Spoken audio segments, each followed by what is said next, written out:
shame. Who could carry that kind of weight? It was my tune till I met you. I was breathing but not alive. All my failures I tried to hide. It was my tune till I met you. You called my name, come on, and I ran out of that grave, out of the darkness, into your glorious day. You called my name, and I ran out of that grave,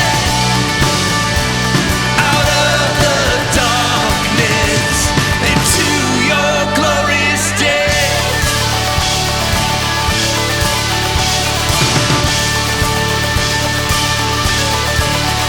Now your mercy has saved my soul, and now your freedom is all that I know. The old man knew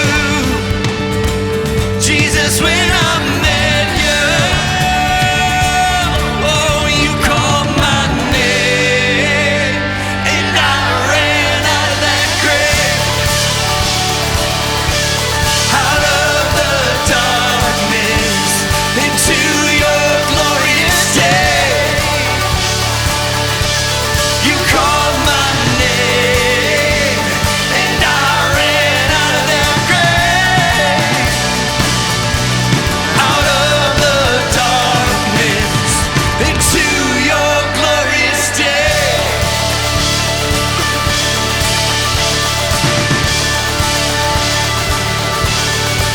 Come on, put your hands together here.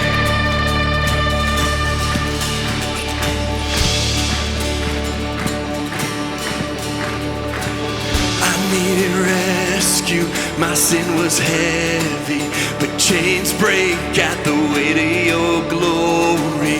I needed shelter, I was an orphan, now you called me a citizen of heaven. When I was broken, you were my healing, now your love is the air that I'm breathing. I have a future, my eyes are open, 'cause when you call my name, come on now, and I ran out of that grave, out of the darkness, into your glorious day. You called my name, and I ran out of that grave, out of the darkness, into your glorious day. Hey, hey, come on, here we go.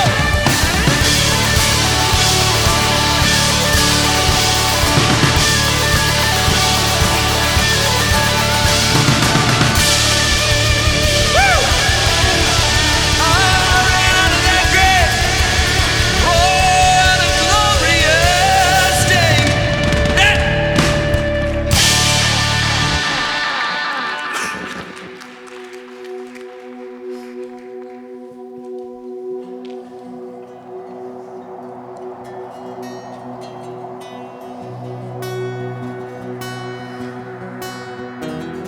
Alone in my sorrow and dead in my sin,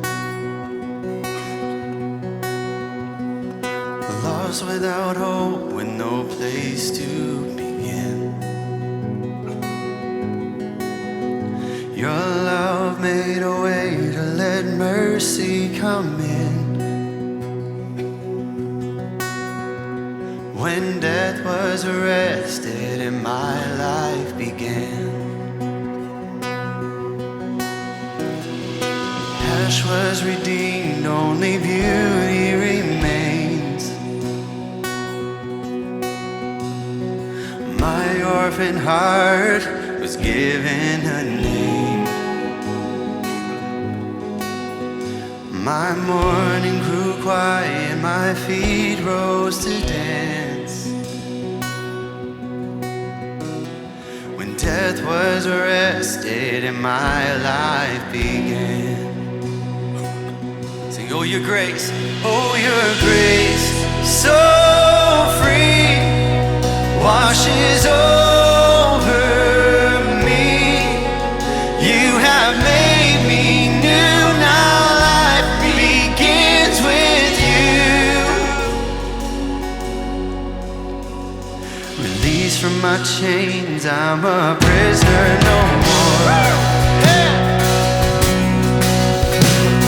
My shame was a ransom he faithfully bore.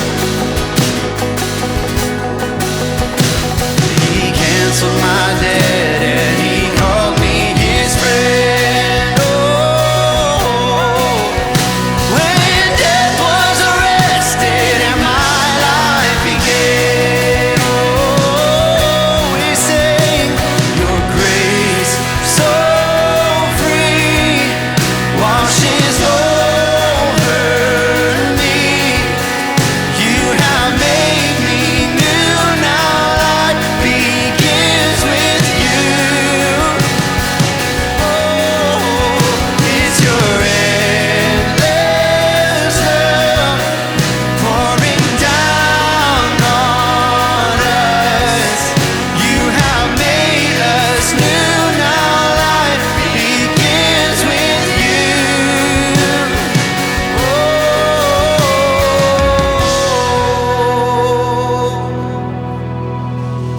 a Savior displayed on a criminal's cross.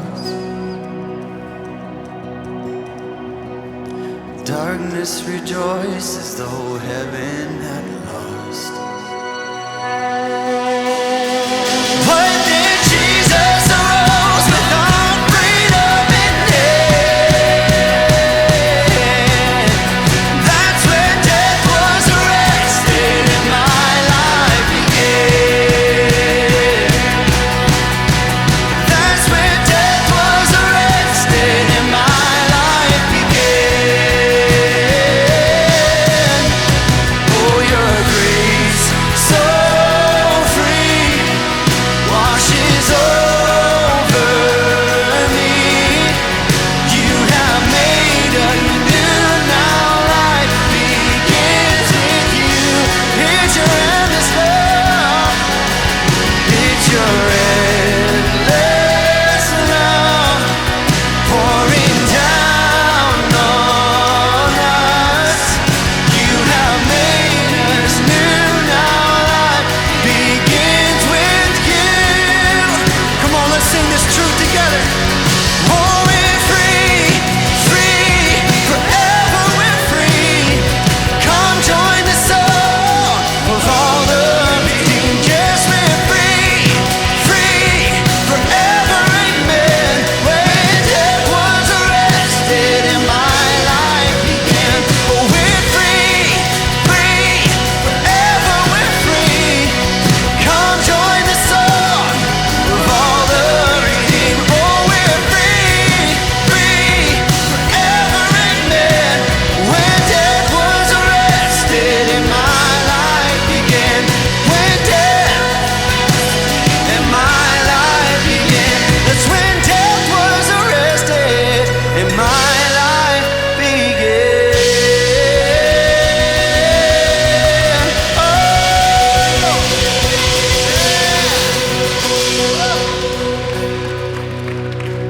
Oh, your grace so free, washes over me. You have made me new. It's your endless love, it's your endless love pouring down. Come on, you sing. You have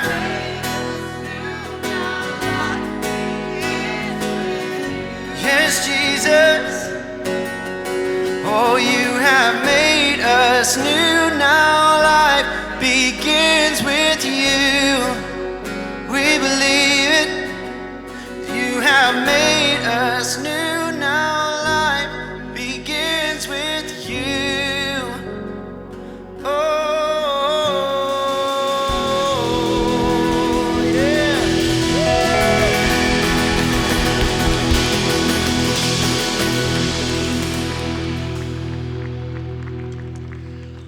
Awesome. If y'all could take a seat, that would be great. Well, good morning. We're seeing the room filled up, and let's be honest, how many of you normally attend the 9 a.m. service?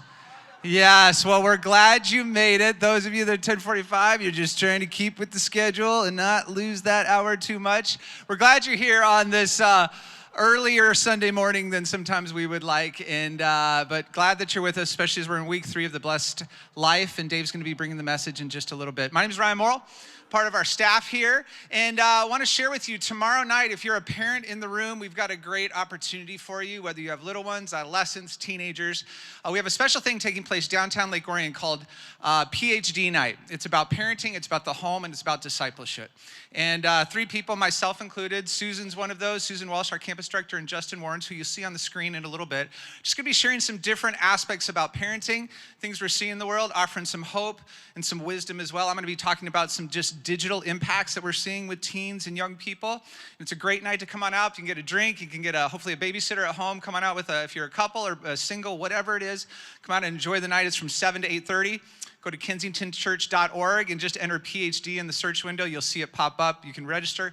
We hope to see you there. It's going to be a real cool and intimate experience. So come on out for that. I want to say this to all the women in the room. If you are a working mom, maybe you're a stay-at-home mom, whatever it is, I understand that the lack of margin at times makes it really hard to connect. My wife works full-time and is exhausted much of the time. And it's tough sometimes to meet or create new relationships, and sometimes even get more connected here at the church. And so coming up in 2 weeks, we have a working women's event that's gonna take place here on a Saturday morning. I think it's from 9 to 11 a.m. It's a breakfast and a great chance to just connect, get equipped, empowered, and just inspired on lots of levels. So women in the room, we hope you check that out. It's gonna be a quarterly thing we're doing around here, and you can sign up online. I just want to say this too, for those of you that are new in the room, we have out in the lobby, it's called our hub station. Anyone that is checking out this place for the first time, you've been coming for a few weeks and you say, okay, I want to get some more information. Stop by our hub out there, the orange area, people wearing orange shirts. They will answer any question you have, show you anywhere you need to go, and make this big church feel smaller. And the final thing is 5 weeks from today. What's 5 weeks from today? Easter, right? I can't believe it's 5 weeks away. Spring break, 4 weeks. Yes, I am so excited about that as well. But Easter's coming up, and we actually have our online tickets available now. They are free to download. And just want to say, get your tickets and be inviting people to attend this experience with you. We have services on Saturday, services on Sunday. We also have Good Friday as well. It's a great chance. People in your workplace, in your neighborhood, on your kids' sports team, whatever it is, they will pass much of the year, but oftentimes at the holidays, Christmas and Easter, it's a really easy opportunity for them to step into a church or maybe back into the church for the first time in several years. So we're so glad you're here with us. We're going to get going with the rest of the message. What we're going to do now is we're going to stand up, greet a few people around you, but this is it. We're all a little germ crazy right now, right? Yes, we are. So we're not going to shake hands. We're not going to hug. None of those side cheek kisses. None of that stuff. For those of you that just don't like that stuff, you're welcome, right? So just want you to stand up, greet a few people. You can do like the air high five or the elbow and say you're glad you're here. Thanks so much.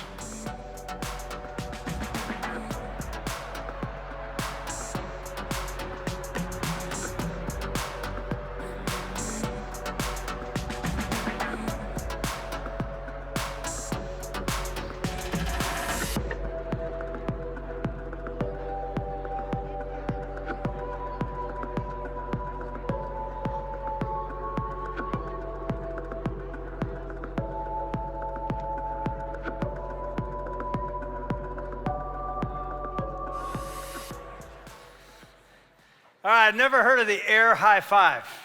Did you do it? Yeah, it's a little crazy right now. We get it. I was on a cruise ship a couple weeks ago, and I literally thought, I'm going to be stuck in the ocean for 2 weeks. But we got off, and we're all good. But yeah, it is an interesting time in our world right now, and we're praying for that. And I encourage you to do that as well. And so here we are. We're in week 3 of what's the series called? Anybody know? Wow, pretty good. The Blessed Life. Yeah, it's called The Blessed Life, and it's, we started 2 weeks ago talking about being in that zone. I called it the blessed zone, which often you hear somebody say, oh, I'm blessed, or I'm in the blessed zone. It means they got money and they're healthy and wealthy and wise, and it could involve some of that. But it's more the blessed zone is when you're trusting God in such a way that he has to show up or you're doomed. And by the way, I would just say this, man, that's the place you want to live. And I know that's scary. It's like I'm gonna trust him out here on a limb where I don't know if he's gonna come through. That's where you want to live. I'm telling you, it's scary, but when you see him come through in your finances, you see him come through in your life, you see him come through in your relationships, which he does, you're living on the edge. And so today is called the principle of first.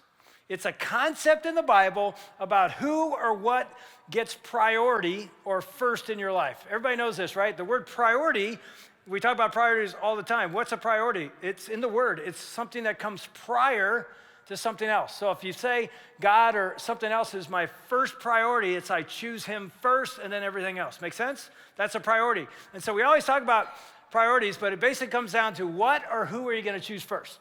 Now think about this. When I thought about that, I thought, okay, have you ever been in a situation, maybe middle school, maybe as a kid, maybe it's happened recently, where there's 2 captains picked, and they separate from the group, and then they get to pick their teams for whatever game or sport it is, and you're standing there, let's say under the basketball, because I remember this in middle school, and you're standing there, and they're going to pick their teams. Now, who do they pick first? They pick the best person for whatever the game is. If it's something mental, they're going to pick the smartest person. If it's athletic, they're going to pick the most. Am I right? Why? Because they want to what? Yeah. And you said that pretty strongly because anybody here want to lose? No, nobody wants to lose. Yeah, I want my life to be terrible. No, we want to win. And so you step back and you go, I'm picking that guy or that girl because she will help me win. Have you ever been picked first? Anybody? Have you ever been picked last? You ever been standing there and they go through everybody and then you're like, I can't. You ever been that person? I was that person. Back in the 90s, we took, and it's a long story, so I'll keep it really short. My ministry of the Detroit Lions, one of the things we did in the off season is we created this program called Pro Challenge, where we would take 5 Detroit Lion players into a local high school and challenge their varsity athletes to different superstars competition just for fun. And we scored it on the scoreboard, played basketball, 3-on-3 football, volleyball, you name it. And then we would give talks in between the events about Christ. So we added the sport thing because instead of just coming in and speaking, we created competition. It was really a great thing. We did this for years. Well, this one year, my brother-in-law, Jim, Ann's older brother, calls me up and says, hey, can you bring Pro Challenge to my son's high school in New Albany, Ohio? It's a suburb of Columbus, really nice, rich suburb of Columbus. Their high school looks like a college. I am not kidding. And I'm like, this will be really fun. So we drove down to Columbus with Luther Ellis, Chris Spielman, William White, Jason Hansen. I can't remember. We had this whole thing. Got in my minivan, which every time they get in my minivan, the front wheels would go up. So anyway, I'm sort of kidding. But we got there, and they did it a little different. They were going to do it outside because it was a spring day and it was beautiful weather. So we go out to the football field, and all their athletes are out there warming up. And this one dude who's a receiver on the football team comes up, and he's super cocky. And he goes, so you guys are big Detroit Lions, huh? You think you're going to beat us? You can't beat us. We're good. We're like... And he'd be like, you guys suck because you're the Detroit Lions. That's what he said. And then he looks at me and Jason Hansen. Now, Jason and I look a lot alike. I don't know if you know this, but probably because we're both small little white guys. And we're standing there, right? And I'm not kidding. Jason told me the other day he was at Costco and this woman came up to him, not kidding, like a month ago and goes, hey, I know who you are. And he smiles. He goes, really? She goes, I go to your church. He hates that because I'm so much older than him. He just hates it. So anyway, we're standing there in this field, and this cocky kid comes up to us, and he goes, like, you guys play for the team? I don't think so. And I go, well, I don't, but he does. Yeah, sure. I go, he's our kicker. This guy's legendary. He goes, really? You're the kicker? I don't think so. And I've never seen Jason do this. He goes, you don't think I can kick a football? He goes, yeah. He goes, see that flagpole? And he points at the flagpole 20 yards behind the uprights, which are 40 yards away. We're out in the middle of the field. He goes, I'll kick and hit that flagpole. He goes, yeah, sure. And I go, dude. He goes, put the ball down. So I put it down, and I tilt it just how Jason wants it. He sets it up, and he backs up, and he goes, boom! 65 yards, bam! Hits the flagpole. I've never seen anything like it. But that pole's like that wide. Ding! And he hit it way up. So that thing's flying like 70 yards. And we're all like, whoa. And this kid goes, yeah, I was lucky. Right? So here's the end of the story. There's a lot more going on. It was really fun. But then finally he goes, yeah, well, I don't think you guys could beat us in a pickup football game before this whole thing starts. And we're going, seriously? He goes, you will not beat us if I pick your quarterback. And Luther, I'll never forget, he's 6'6", 300 pounds. He goes, go ahead, dude, pick anybody you want. Well, he, of course, looks at all these athletes, and then he looks at me and he goes, this old guy right here, that's your quarterback. And they all go, okay. And we killed him. We destroyed him. But I was picked last, and it was like in that situation, when you're picked last, you're the most, meaningless, unathletic choice ever. Now, here's the thing. When I was thinking about that illustration just this week, this is what hit me. When it comes to life, do you want to win or lose? There's nobody, I think, that wakes up and says, I'm going to lose. I want my life to be horrible. You're not coming to church today hoping to lose. You're coming to church today to hope to learn and do some things in your life so that you win. When I say win, I don't just mean victory on a playing field. I mean happiness and joy and power and peace. And am I right? That's winning. It's like I want my life to matter and I want to be happy and I want to do something. So here's the thing. Tell me I'm wrong. We make a choice of who we're going to put in our life to help us win. It's almost as if we're the captain of our life and God says, make any choice you want. And we look at our options, and underneath that basketball hoop are all these options. And one of them is God. He's standing right there. There's Jesus. Now, what do most of us do? And I know you don't do this, but you have a friend who does this. Just think of your friend. What do our friends usually do when they think, man, I want my life to be happy? What's our first choice often? A spouse or a person that will bring us happiness. Am I right? It's like number one, priority. I'm going to pick her, or I'm going to pick him, because if I marry them, then I'll be happy. And the singles sitting here right now are thinking, if I just marry anybody, I'm kidding, but I want to get married, and I'll be happy. So let me start with the married folks. How's that working out for you? And I know you can't even answer me right now because they're sitting right there, right? So you're like, oh, it's great, but inside you're like, it's not really doing what I thought. But here's what we think, well, I picked the wrong person. If I pick somebody else, and if the married people could tell you single people, they would say this, honestly, is like, it's not marriage. If you think that's going to do it, it's not going to do it. Even if you pick Mr. Right or Mrs. Right, it's not going to do it. All you got to do is watch The Bachelor or The Bachelorette. Not that I ever watched that show, but I think it's on right now, and I don't think, anyway, you get it, right? It never works out. Now they got Love is Blind, right, where they don't even see each other and they fall in love, and I haven't seen this anyway. I saw the preview, and I'm like, wow, it ends the same way. They hate each other by the end. So it isn't like, well, that's my first pick. So what else? We pick another person or another thing. It's like, if I have this job with this amount of money and I can live in this city, anywhere but Detroit, if I can live there, then I'll be, right? That's what we do. We literally, the captain of our life, we want to win, we want to be happy, and we make these choices. And I'm telling you, I'm speaking the truth. We choose all kinds of things before God. And then at the very end, we like, oh, there's Jesus there. I need him in my life too. If I just add a little God to my life, then all this pain and suffering and unhappiness, he'll make it all good. So we add him in like pick number 10 or pick number 6, and we throw him in. And then what happens? It doesn't go the way we thought. And guess what we do? We throw him out. We say, well, God didn't do anything. Church doesn't do anything. The Bible's full of contradictions. I don't even believe it anymore. We kick him out thinking, well, God doesn't help. And I'm here to tell you, today is critical. Not just about finances, because we're talking about money as among other things. It's critical to understand. The priority of first in your life is everything. Do you hear what I'm saying? Who you or what you put first prior in your life literally determines the happiness of your life. I would say it this way. Where did I put it? Here it is. When God is first in your life, everything comes into order. When God is first in your life, everything comes into order. Now, you guys know, as I said 2 weeks ago, we're sort of lip syncing this series from a book called The Blessed Life from Robert Morrison. This is one of his phrases. When God is first in your life, everything comes into order. Now, let me tell you something. That does not mean everything's perfect. That does not mean you don't have troubles. Jesus said, in this world, you'll have troubles. So life will be difficult. You'll have troubles. Doesn't mean, oh, if I get God in my life, everything will work out. I'll never get sick. I'll always have money. I'll have everything. Doesn't say that. It just says when you put him first, in order, everything works out. But the opposite is true. When God is not first, everything is out of order. So here's my question for you. In life, if you want to win, and you go through a valley or a dark time, and some of you are right there right now, let me ask you, do you want your life in order or out of order? You're still going to go through difficult times, whether God's in there or not. Well, if God is first, you're going to go through those difficult times, and there's going to be a peace, and there's going to be a power, and there's going to be a presence that you can't even explain that's real, even though it's really, really difficult. You know what I'm saying? I mean, in the last several months in our life, I can just tell you just a glimpse into our life. Many of you have heard just about a month ago, Ann's mom died. Wonderful woman. And it's actually the right time. She's 90 years old and had dementia for 14 years. So she went to be with the Lord, and we were celebrating. We had an unbelievable funeral. It was just beautiful. All 12 grandsons spoke about their grandmother. It was powerful.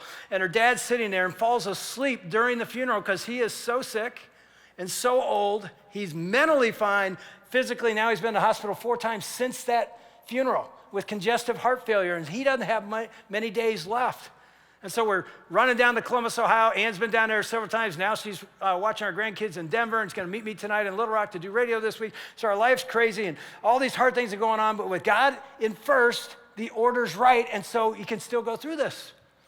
I mean, as trivial as this sounds, we even had to put our 13-year-old dog, Duke, down, our golden retriever, just a few weeks ago.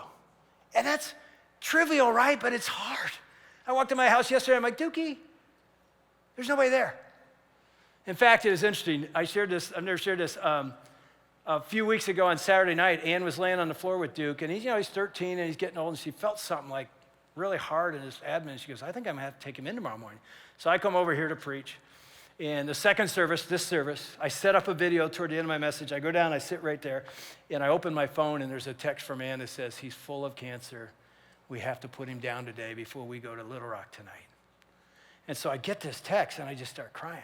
Not sobbing, but just, because I love this guy, and it's the worst news ever. This lady's sitting beside me, and she just leans over, and she goes, hey, haven't you already seen this video before? And I didn't want to say, I just found out my dog. I just said, yeah, it's a real emotional video, But it was like, And I've spent the last 2 days in a hospital with a really close friend whose 37-year-old daughter is fighting for her life. Fighting for her life. And all I can tell you, even in that hospital room and in my life and hopefully in your life, when God is first in the order of things, you can get through those dark moments. As hard as it is in that hospital room right this second, they would normally be sitting here right now, but they have to be there. I sense a peace and a power and even a comfort and knowing that God is in control because God is first in their life. When he's first, the order works. When he isn't, you'll go through the same stuff and it'll destroy you because who you put first determines everything. Now, here's where we're going to go today. We're going to take that idea and show you how that works in our time and in our talents and in our treasure, our money. And I know, I said it first week, when you start adding the word money, everybody goes, oh, remember I said you clench? Yeah, anyway, you know what I mean? Your sphincter gets tight. Anyway, so we're going to talk about that a little bit. And some of you is like, why did I come to church today of all topics? But here's what's amazing. When you think about putting God first, here's a phrase I just want you to just remember. It's in the New Testament where Paul wrote this. He said, the earth is the Lord's and everything in it. Look at that. It says, the earth is the Lord's. Who's the owner of everything? God. Everything. I highlighted the Lord is the owner of everything. He's the master. He's in control. Everything you see, touch, smell, everything in the earth is his. It's not yours. It's not mine. It's his. And most of us hear that and go, yeah, I agree with that. Yeah, that's easy. But then when we go to our life, you ever do this? You get something in your hand and all of a sudden it becomes yours. You ever thought about that? 5 seconds ago, the store owned this, but I bought it, now I got it. Or somebody gave me, the second it goes into my hands, I don't know how this works, but it's a split second. It goes from theirs, even God's, now it's mine. How do you know this? Because when somebody wants it, even to borrow it, isn't there a part of you goes, what? And you want to go, that's not even yours, dude. Like 5 seconds ago, you didn't even, but now I do. Am I right? Parents, you ever seen that? You hand a kid a candy bar and somebody asks for a piece of candy bar? It's like, that was my candy bar 5 seconds ago, but now we do the same thing, right? We say the earth is the Lord's and everything in it, but yet we live often like when he gives us a blessing, we're going to hold on to that blessing and never give it back to anybody or even back to him. You know, I mentioned a couple weeks ago that there's this phrase that all toddlers learn early. It's what? Mine, right? And I came across this week the toddler property laws. You ever seen this? They're going to pop them up. Look at these. There's 9 of them here. It says, if I like it, it's mine. Is that true? If it's in my hand, it's mine. If I can take it from you, it's mine. If I had it a little while ago, it's mine. If it's mine, it must never appear to be yours in any way. If I'm doing or building something, all the pieces are mine. If it looks like mine, it's mine. If I saw it first, it's mine. If you were playing with something and put it down, it automatically becomes mine. And then there's one last one. Look at number 10. This is hilarious. If it's broken, it's yours. And yet, here's the thing. We laugh at that, but guess what? We don't grow up. We don't outgrow that. That does not go away. There's something in the human DNA that sort of keeps it that way. And yet God says, no, it's all mine. There's only one person in the universe that can say it's mine, and it's him. And yet he says, I give it to you to bless you in the blessed life. And then I ask for a little bit of it back, and we go, mine.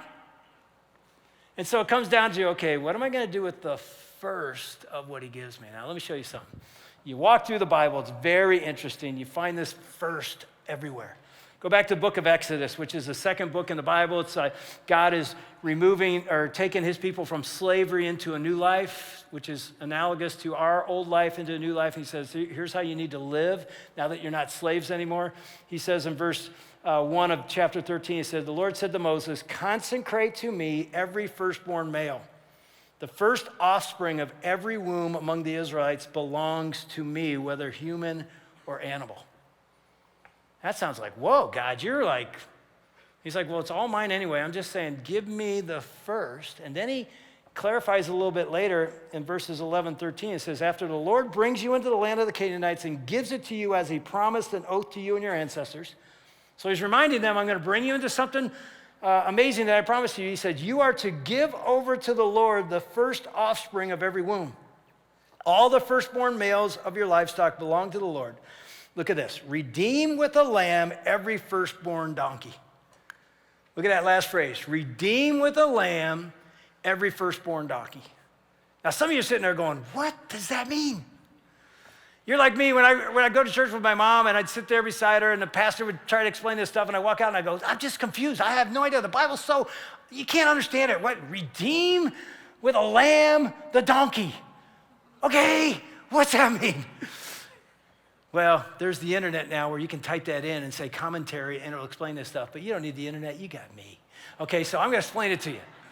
This is unbelievable that you understand this. And again, I never understood the Bible till you start to step back and go, what does this mean? It's actually beautiful. Here's what God's saying. He's saying there are 2 types of animals, clean and unclean.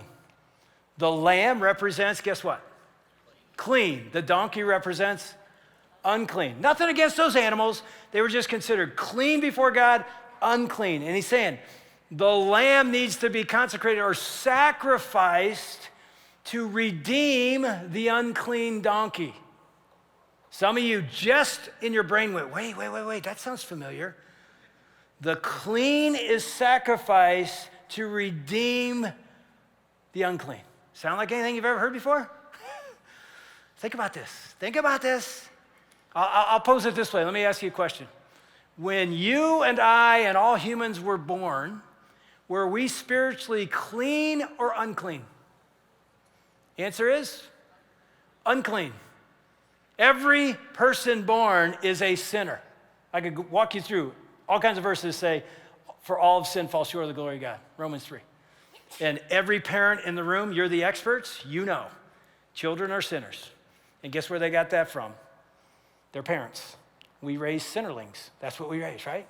I was at Cody and Jenna's just the other day, and Bryce, he's just a little over 1. He's sitting in his little chair eating, and he's precious. He's not a sinner. He's a Wilson man. He's perfect, right? And then he gets done with his meal, and Jenna's trying to give him more, and he's turning his head, and then he wants out, and he goes, ah, ah! And I'm like, there it is. I want what I want, and I want it now, and I don't care what anybody else thinks. I'm like, you're a sinner just like everybody else. We all are. We're born that way. Kids come that way. Parents, did you ever have to teach them to be bad? They just know. That's because they're unclean when we're born. Now, let me ask you this.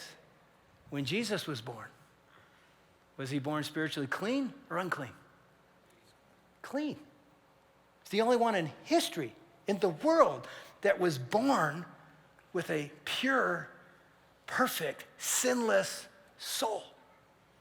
So, are you connecting the dots here?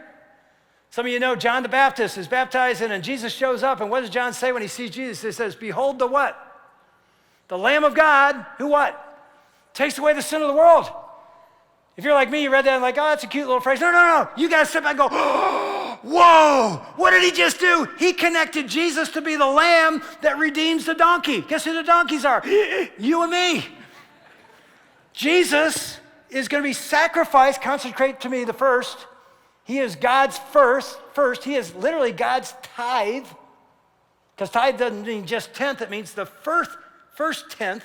He is God's tithe to redeem all of us. That's the gospel. And because he was sacrificed by the Heavenly Father, sacrificed his lamb, Jesus, for your sin, we are what we just sang. We are free.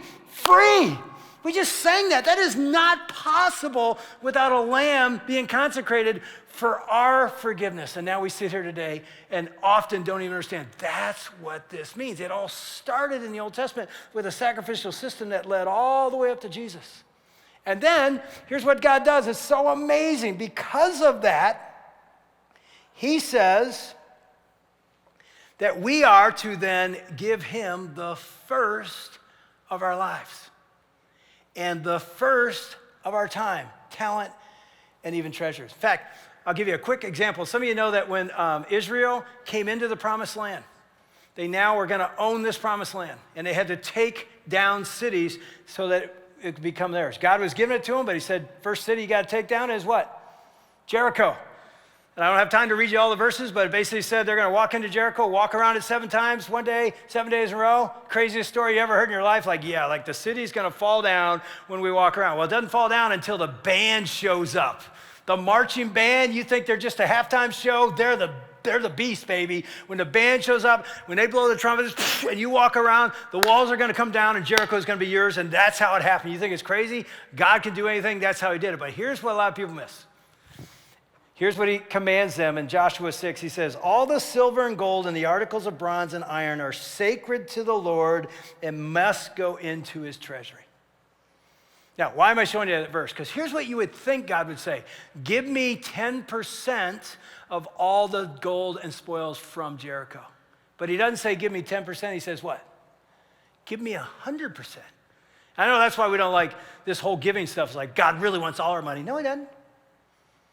Just give me 1/10 of everything. But in this situation, he says, give it all to me. Why?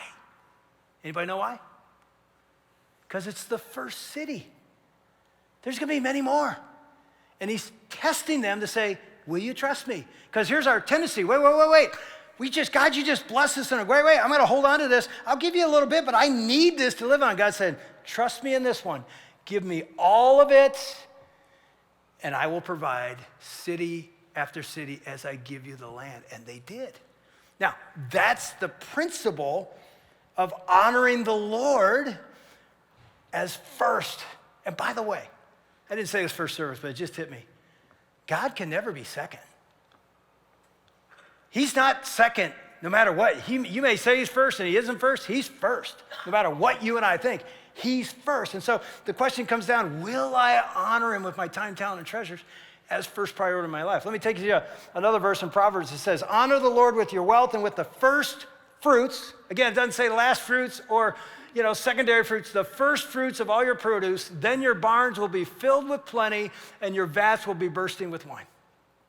Now, let me ask you something. Do you believe that? That is a question you got to answer. If I honor God first, will he take care of me? That's a test of faith.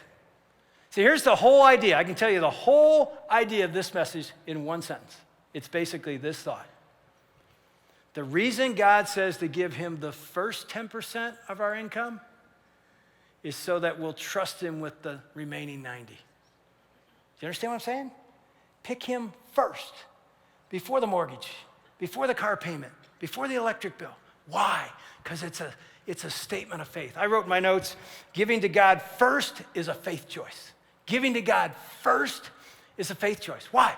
And again, some of you live this way, many don't. But here's the thing. Here's how we normally do it.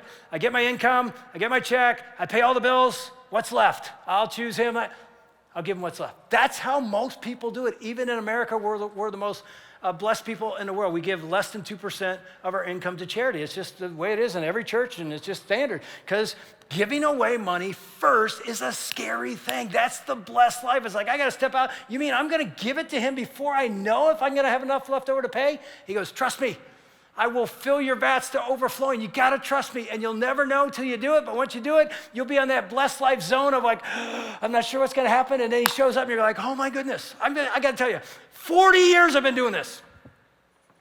40 years, and I've seen God show up in amazing ways over 40 years. And there were times I'd be laying in bed at night, sweating, not sleeping, because I'm worried that I gave 10% of our gross, by the way, to God before I knew if there'd be enough to pay the rest of the bills. And by the way, my wife was just, she didn't even think about it. She's over there sleeping away, and I'm like, college fund. I'm just telling you. I'm just one guy. And I said it last week in that little video if you watched it. But for 40 years now, when Ann and I decided before we got married, it was a decision we made as we were engaged that when we got married, our money would be our money, not his and her money.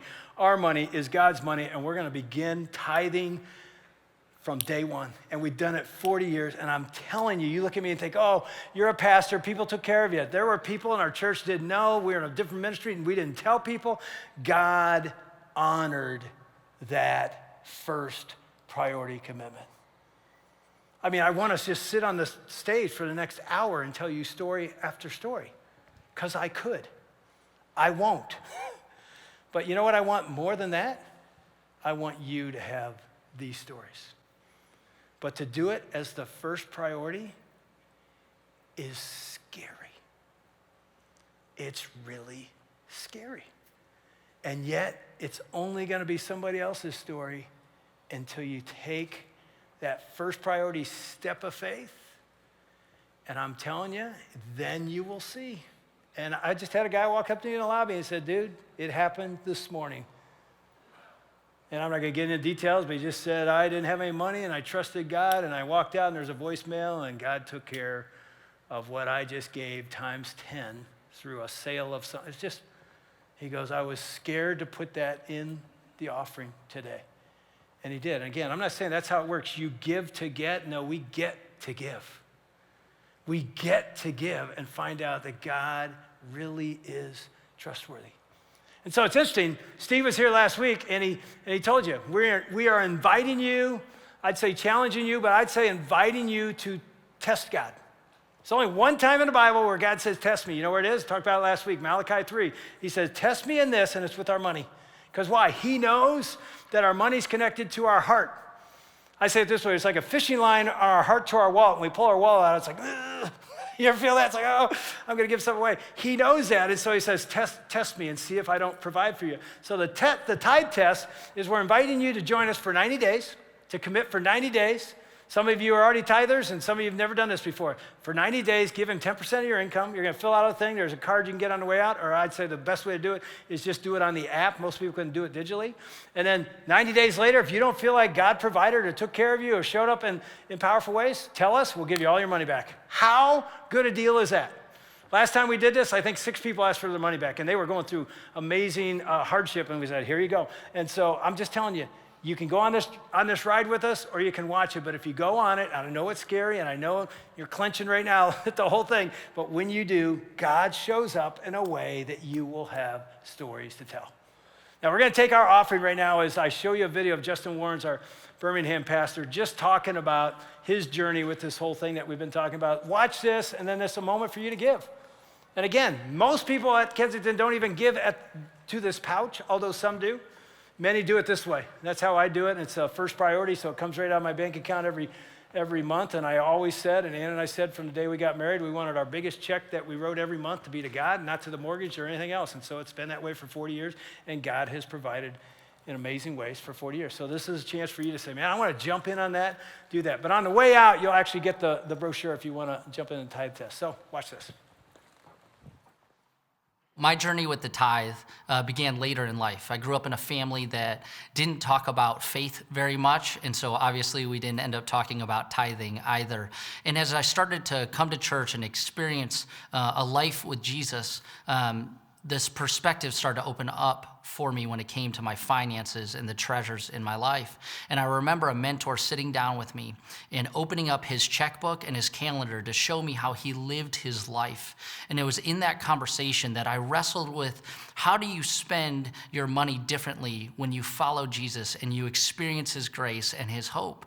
And it was through that conversation and questions and that friendship that I began to understand the opportunity that God invites us to with this idea of the tithe.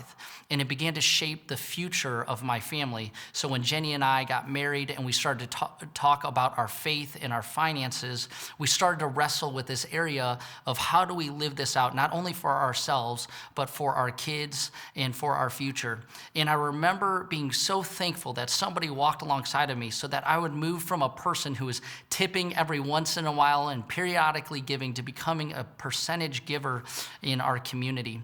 And one of the things that I noticed as I began to do that is I didn't feel a sense of loss or regret or that I missed out on anything, but rather I started to see my gratitude for life and my gratefulness for the things that we had in our life increase. And so now with our 4 kids, as we talk about living a life of generosity, we've invited them into the very same conversation that we've been having over these years of how do we use our life and our resources for kingdom impact, and seeing their lights shine at the moments where they bring their finances to support not only the church, but the movement of God going forward has been one of the greatest joys of my life. And so my invitation to you is, whether you've been a person who's been tipping, periodically giving, or you have been a percentage giver, that you would lean into this opportunity of the tithe and see what God not only does in you, but does in your family and for the generations beyond. I believe it's one of the most blessed aspects of our faith and one of the most blessed aspects of my life. And I invite you to join us in it. You know, it's interesting. Many of you know every year, right around this time of year, we put a financial series in the calendar because we want to not just talk about giving, but talk about debt and stewardship and a plan and a budget. And by the way, when this series ends in a few weeks, we're going to have another Dave Ramsey Financial Peace University. I encourage you, if you've never done that, it will literally change your life. He even talks about debt, and should you give when you're in debt? And he says yes, because God will take care of it. It is a powerful, powerful course that you should sign up for. But here's the thing. When my oldest son, CJ, was 11, maybe 12 years old, he walked in my office at home, and I was writing my tithe check. And I'll never forget, he looked over. By the way, you guys know what a check is? It's these things you write. This was back when that's how you did it, right? And so I remember he looked over and he made this comment like, wow, that's a really big number. Dad, I go, this goes to God. This is what we give to God. He goes, and I know what he's thinking. He's like, no wonder I don't get the toys I want. Look, there's where all the money goes. But to him, it was an astronomical number. And it was, like I said, it's going to be bigger than my mortgage. It's going to be the number one check and the first check I write every month. Now it's digital, but it's the first one. And I've always, Ann and I together, like, this should be because he's first. And you can say, and I can say all we want with our mouth, but it's always going to show up 2 places, who's really first, in our calendar and in our bank account. So CJ was getting a glimpse into the bank account. And I'll never forget, he's like, why? And you know what hit me? There's a passage back in Exodus 13 that's very interesting. Right after he writes, redeem sacrificed the lamb to redeem the donkey. The next verse, let me show you what it says, because this is what was very interesting. He says, and when in time to come your son asks you, what does this mean? So here I am, I'm sitting there, and my son has just asked me, why would you do this? Here's what he says. You shall say to him, by a strong hand, the Lord brought us out of Egypt from the house of slavery. So I'm sitting there with CJ, and he asked me, why would you do this? And I remember, I just looked at him, and I don't think he understood this. I bet you he doesn't remember this conversation. But I just looked at him, and I said, well, here's the thing. Your dad wasn't always a good man. In fact, your dad was a bad man. In fact, your dad was addicted and in bondage to the same things your grandpa was in bondage to. Alcohol, women, money. I was a copy of my dad, even though my dad didn't raise me. But way back in the 10 Commandments, in the book of Exodus, just 7 chapters later, it says the sins of the father will go through the legacy unless somebody stops it. And I was going to continue that legacy. And now I'm literally sitting looking at a son who is the first of my legacy, and he doesn't know God's mighty hand saved your dad.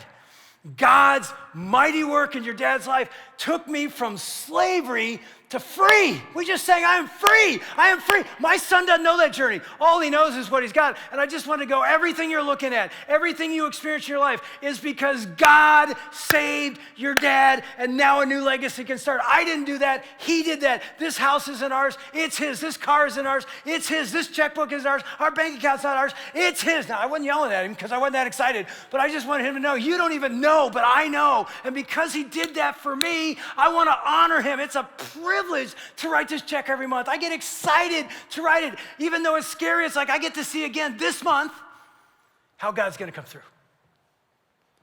So, I am not ashamed to say, come on, let's do this. Try it for 90 days. And if God doesn't show up, I'm not kidding. Call us, email us, and say, I want my money back, and no questions asked, money back. But I hope you go on this journey. And I'm telling you, it's not because God needs your money. It's for you to experience the life he has called you to, that we are free. We're going to end the day with this amazing song. Where's the band? Get out here, guys. Let's go. We're going to end this thing. Yeah, we start playing the pad, and they'll come. But yeah, I mean, this is a song. We sang it Wednesday night, and I was playing in the band, just tearing up as I thought of these words. Here's what we're going to invite you to sing. And I tell you, singing a song is worship, but living it is real worship. So it's one thing to stand and sing here. It's another thing to then go live it, because here's what we're going to sing. You can have it all, Lord. Every part of my world. That's faith. That's trust. To say, not some of it. You're first. You can have it all. I encourage you. This is what I've done during the song. I just open my hands as I'm singing it and say, okay, God, I'm tempted to, you can have it all. You can have my wife. You can have my kids. You can have my job. You can have my future. You can have my wallet. You can have it all. Every part of my world is yours because you're first anyway. So I put you first, and I'm not just going to sing a song. I'm then going to walk out and live it. Go ahead and stand up. Let me pray for you. Father God, I pray that even as we sing these words, it would be more than a song. It'd be more than lyrics. It would be a commitment of our hearts to individually and corporately say, Jesus, you really can take it all, have it all. I want to honor you first in my life. We trust you to meet us right here, right now. In Jesus' name, amen.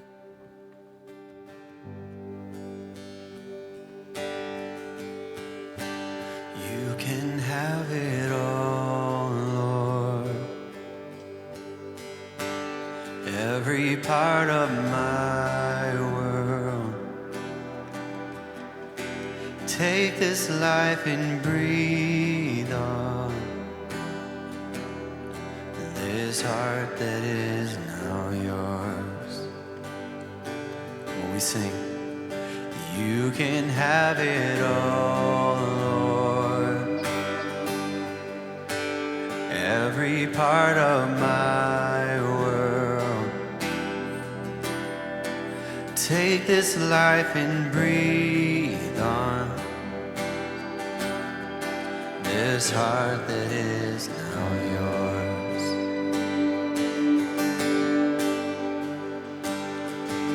Oh, the joy I found surrendering my crown at the feet of the King who surrendered everything. And oh, the peace that comes when I'm broken and undone by your unfailing grace.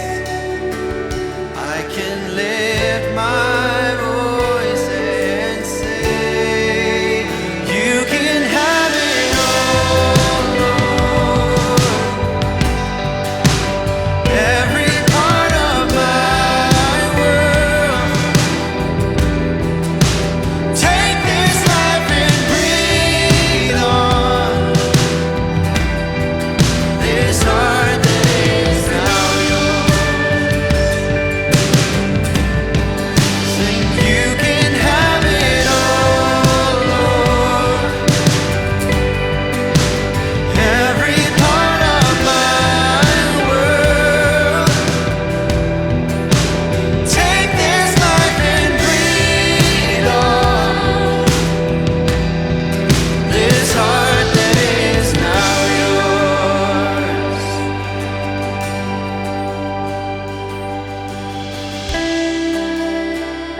Breaking me, God. Breaking me. You're making me, God, into who you want me to be. Breaking me to bless me, but the breaking is hard. The breaking, it hurts. I feel it. The breaking is taking its toll, and what I'm facing feels out of control, wading in waters that are up to my neck when all that I need is rest for my soul. So I do what makes sense, and I try to control, though I know that I can't because I've tried that before. I've kept my best for me and then the rest for me. My destiny and my legacy simmer, but that's not your recipe, because what was meant for me is different. It's blessed to be. But I can't hold on. I must let go and trust you with what's next for me. It might not feel good at first, and it's harder than any of my words can say. I need to let it all go, because if I'm holding on, I'm not walking in your way. And I'd be walking on my own, which feels safer, it feels good, where all I see is all I see, and all my things seem as good as they could, even as good as they should. So I'll secure my future, secure my plans. I make it all so that I can understand, because that sounds perfect to me. But if you have one, then I don't want another plan. Now I want your plan. I want your ways. So I put off everything else, and at your feet I will stay. At your feet I bring myself. I bring my soul. I bring my song. I bring all that you have given me. I bring everything I have. I bring it all because it's been yours all along. It's been yours. There is no greater call than giving you my all. I lay it all down. I lay it all down. There is no greater love, no higher name above. I lay it all down. I lay it all down. There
Come on, tell him. Take this life and this heart that is now yours. You can have it all. You can have it all, Lord. Every part of my world. Take this life and breathe on this heart, this heart.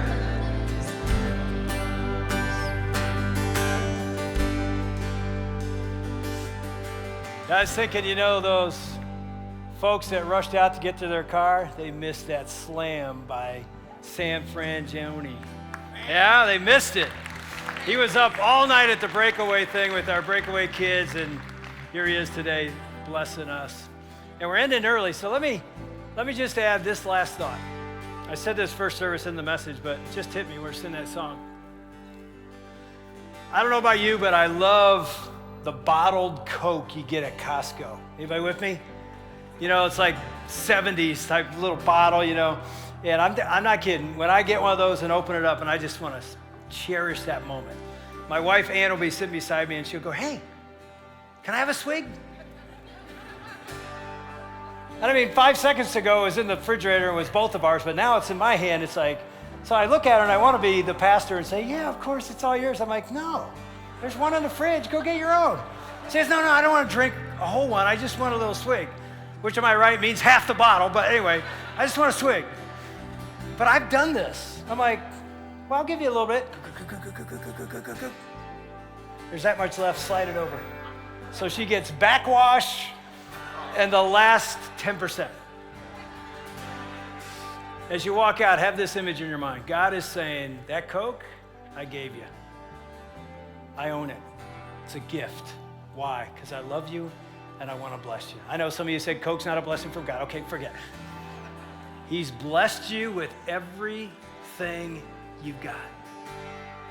And we go, I'm going to keep it all to myself, and then the last little bit, I'll throw it at you. Just give him the first swig. Just give him what he deserves. He's first. He's priority. You can say it all day until we actually live it. We'll never experience the blessing in the 90%. That 90% blessed will go a lot farther than 100% not. So I know this is a big challenge, and I know it makes us squirm.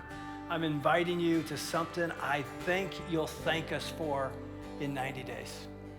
I really do. You're going to see God work in a way you may never have before, because it's hard to see him work when we just sing songs. It's a different deal when we live. You can have it all. If you need prayer, if you want to talk to us on the prayer team, our prayer team will be up here. We're in 40 days of prayer right now, going into Easter, and we'd love to pray for you. Have fun in the lobby. We'll see you back here next week for week 4. God bless you. See you.